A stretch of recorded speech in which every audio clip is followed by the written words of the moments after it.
Condition, সেটা হলো ইন্না আকরামাকুম ইনদাল্লাহি আতকাকুম। আল্লাহর কাছে সবচেয়ে প্রিয় জিনিস এবং সর্বোত্তম সেটা হলো তার যেন পরহেজগারিত্ব এবং তার তাকওয়াটা যেন আল্লাহর কাছে সবচেয়ে বেশি পছন্দনীয় হয়। আরেকটা আয়াতে ছোট্ট করে বলি, সিবগাতুল্লাহ ওয়া মান আহসানু মিনাল্লাহি সিবগা।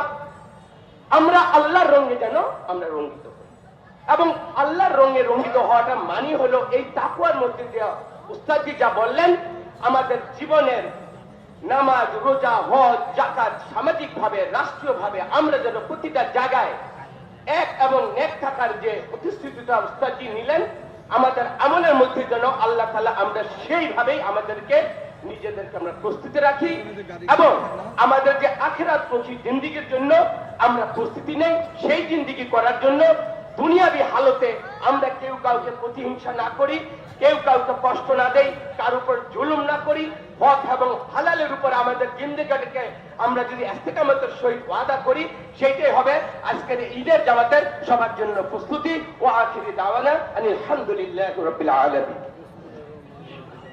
মাশাআল্লাহ। সম্মানিত মুর্শিদাবাদবাসী, মুসল্লিয়ান কিরাম, এখন আমাদের সামনে